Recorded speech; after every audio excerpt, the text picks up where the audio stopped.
Thank you for joining us this week on Bottom Line. And on the panel to talk about the news of the week, we have Sugata Mukherjee, the editor of the Triangle Business Journal, and Colin Campbell, the editor of the NC Insider State Government News Service. Well, Sugata, leading off, big news. The Raleigh area gets a big employer emphasis, decides to come here, 2,000 jobs.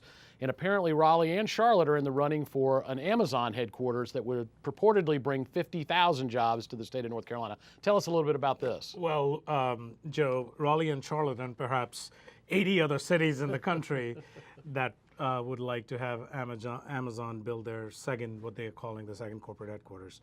So the deadline to sort of put together this RFP is October 19th. So by October 19th, we're going to put our packet together and we're going to send it Mr. Bezos' way. So you sort of look at what the RFP said as to what they wanted. And, you know, Raleigh sort of hits almost all the quadrants apart from one, which is mass transit. And I think that is a sort of a critical issue that they have to figure out. You know, I'm sure they're going to pitch the orange, Durham Orange line, which I think is funded, is off to the engineering stage now. But it is, it's, you know, a lot of people are saying that Raleigh is definitely ahead of Charlotte and has a good chance in at least being in the top 5 or top 5. It's interesting to see those rankings come out this week of different cities and their potential based on the criteria that Amazon set. And Charlotte got dinged for apparently not being culturally edgy enough to attract young people in. So not a nice thing to say for our friends in Charlotte, but certainly put Raleigh a little bit ahead. I will say that Charlotte is ahead of the Raleigh area in terms of mass transit, not by a whole lot, but they do have light rail going for them. Yeah, they actually do have one. So. And Infosys that announced this week that their facility is going to be at Briar Creek makes you wonder, like, okay, you know, these are millennials they want to hire. They have to drive there, right? I mean, I was surprised they didn't go for downtown Raleigh. I know the city of Raleigh had put in some incentives to try to make them in the city of Raleigh rather than somewhere else in Wake County in the suburbs, but then they still went for the suburbs, but within city limits. Well, within the city limits. And where did Research Triangle Park play into this? I mean, this is a software giant. They would have, I would imagine, RTP would have loved to have them as an employer that can get 2,000 people. So remember a few shows ago we talked about the future of RTP, the park itself, as to I think this was a loss. I think this was really a loss. And Briar Creek's close to RTP, only a few miles away, but they do have the shopping and restaurants and housing that RTP wants to have and doesn't have yet. Exactly. Well, and maybe RTP is not culturally edgy enough. That's true. Exactly. Well, Colin, what kind of economic news does the state have overall for this year? Yeah, it's been a pretty good year for the state. The Economic Development Partnership of North Carolina, which is the group that does a lot of the jobs recruitment for the state for corporate relocations, came out with a report this week.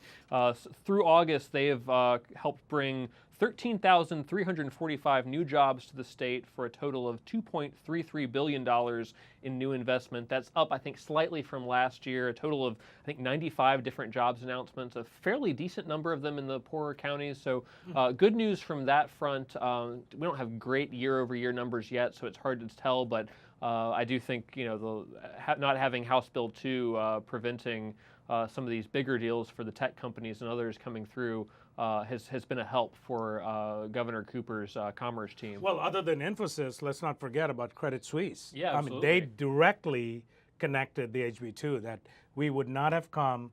HB2 got over. That was the first economic development. And I think that helped with the compromise because folks knew that was kind of going to be the problem and the stumbling block for Credit Suisse. Exactly. Well, we had a primary in the Charlotte mayoral race, and the incumbent Jennifer Roberts, who was sort of the ground zero relative to House Bill 2, lost in a Democratic primary. Sugata, is House Bill 2 over now? For the most part, it looks like it, doesn't it? I mean, you look at what Colin said about the economic development numbers year over year. Yes, they may not have been much of a change, but we are noticing some of these bigger projects now come to fruition. And these are the projects that they have been working for 2-3 years. It's not like House Bill 2 got over and then they started the negotiations. These were there. There is a lingering effect too. I mean, this has to be mentioned that, in fact, I was in the Midwest a couple of months ago. House Bill 2 came up in conversation. I mean, it was totally unrelated, and then said like, well, are you happy? Are you guys happy that House Bill 2 is over? So I think there is a lingering effect, but I think it is sort of dissipating. Yeah, most of the boycotts, you haven't heard of any future boycotts. There was concern because House Bill 2's repeal was a compromise and it didn't fully repeal the bill. A lot of people wondered whether Human Rights Campaign and some of the LGBT groups were going to continue the push for boycotts.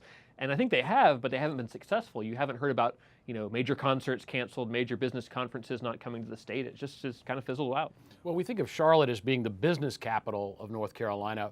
Colin, were you surprised in the mayor's race and the results? I was surprised that Roberts went down by as strong of a margin as she did. I had a feeling she was going to have a tough time either in a runoff for the primary had she not gotten the requirement, or had the winner not won by the margin that she did, or had perhaps lost the Republican in the general election. I didn't realize, and I think most people in Charlotte were surprised that the margins came down the way they did, and with the fundraising the way it was.